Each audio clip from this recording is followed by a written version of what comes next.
大家好，我是半大。我们今天来聊一个可以说是投资里面最核心也最常被大家问到的问题，就是一样东西它到底值多少钱？好，我们就从一个大家可能都听过的现象开始好了。你也会想过，为什么每次一听到央行要降息，股市好像就会涨？这背后的原因啊，其实都指向一个超级强大的估值公式。那这个公式就是我们今天要去把它拆解的核心哦。OK， 那今天内容我们会分成5个部分。首先，先来看看你的财务工具箱里该有哪些东西。接着呢，我们会一起来推导这个万能的估值公式，然后看看它在真实世界里是怎么用的，当然也要知道它的极限在哪里。最后，我们会帮你建立一个完整的价值思维框架。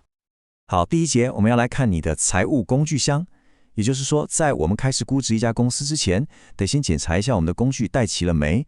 那最重要的工具是什么呢？没错，就是公司的3大财务报表。OK， 我们快速复习一下，这3份报表啊，就像拼图一样，可以拼出一家公司完整的财务样貌。你看哦，损益表就是看公司到底有没有在赚钱，资产负债表呢是检查它的体质稳不稳定、健不健康。再来现金流量表，这个最直接了，就是看钱真正的现金到底从哪里来，又花到哪里去。不过有个重点哦，只看1年的财报是绝对不够的。就像巴菲特常常提醒大家了，财报你至少要拉开5年来看。为什么？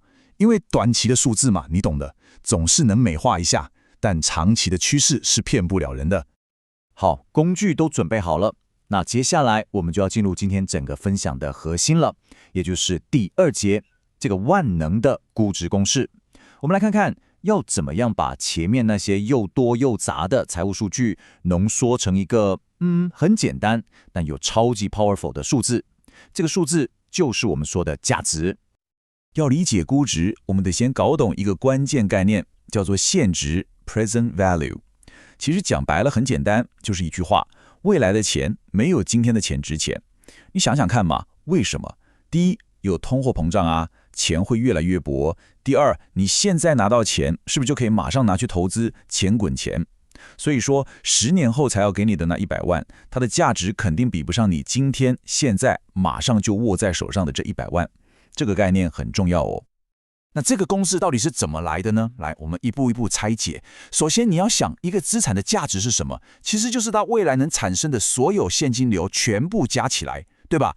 但是我们刚刚说了，未来的钱要打折，所以呢，我们必须用一个叫做折现率，也就是 R 的东西，把每一笔未来的钱统统都换算为今天的价值，这样一加就变成了这个看起来很吓人的无穷级数。我知道看到数学就头痛，但别担心，好消息是数学家早就帮我们把这个复杂的东西简化了，最后它会变成一个非常非常优雅的公式。锵锵，就是这个 PV 等于 CF 除以 R， 是不是超简单？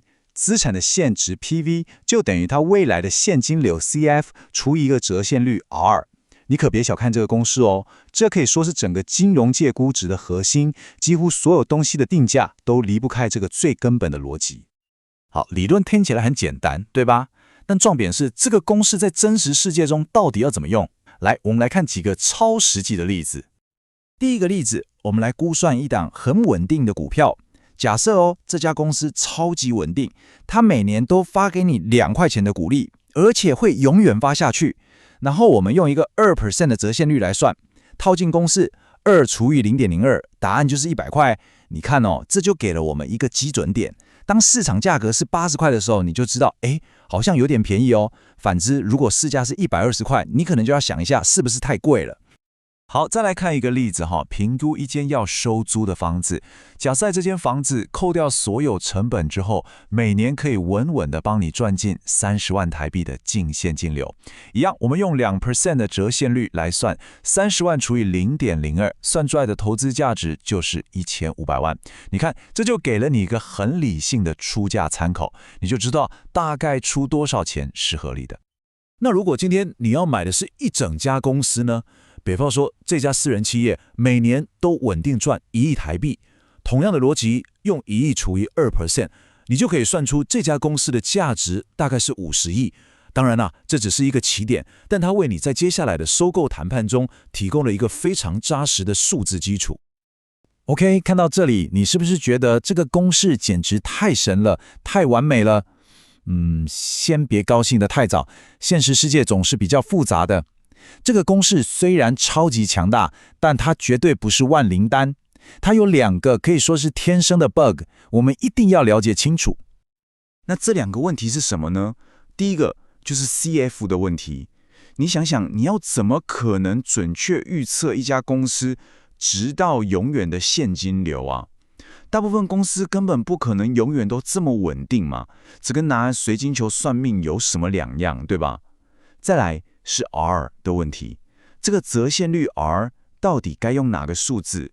要用通膨率吗？还是用你的机会成本？还是你自己的资金成本？每个人的标准都不一样，所以这个数字其实非常主观。那问题来了，如果一个资产它完全不产生任何现金流，那怎么办？像是张大千的画、比特币或是几百年前的郁金香，这些东西你说它未来能给你多少现金？零嘛。所以这个估值公式对他们来说是完全派不上用场的。他们的价值完全不是由内在的现金能力决定，而是由另外3样东西：稀缺性、市场情绪，还有人文的信念。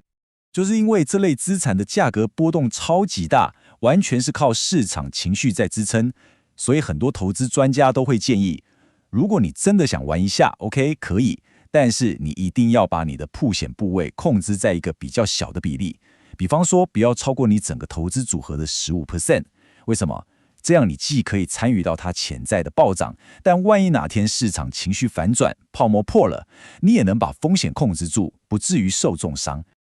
好，所以了解了这个公式的强大之处，也知道了它的极限之后，我们的目标就很清楚了。我们学习这个公式，重点真的不是要算出一个100%精确的正确答案，不是的。真正的目标是为我们自己建立一个思考的框架，用这个框架来帮助我们做出更聪明、更理性的投资决策。所以我们现在可以回过头来回答最一开始的那个问题了。这个公式 PV 等于 CF 除以 R， 清楚地告诉我们2个核心关系。第一，如果一家公司的现金流 CF 上升，它的价值 PV 当然就会增加，价格最终还是要跟着现金流走的。第二，如果利率 R 下降，你看分母变小了，那算出来的价值 PV 是不是就增加了？这就是为什么当央行一降息，整个市场的估值中枢就往上移，股价就常常跟着上涨。你看答案是不是就在这个公式里？所以最后我想跟大家分享一个关键的心法，就是你要把这个估值公式当成你的指南针，而不是一个超精密的 GPS 导航地图。它不会告诉你一个绝对精准的目标价位，不可能的。但是它会给你一个非常明确的方向感，帮助你判断你现在正在看的这个资产究竟是买在便宜的区间、合理的区间，还是已经太贵了。好，最后我想留一个问题给大家思考一下。假设你透过这个思考框架，很认真地去分析，算出某个资产的内在价值大概是100块，但是你往市场上一看，哇，现在的交易价格居然只有20块，这个时候你会怎么做呢？其实这就是像巴菲特这样的价值投资者每天睁开眼睛，在市场上努力寻找的黄金机会。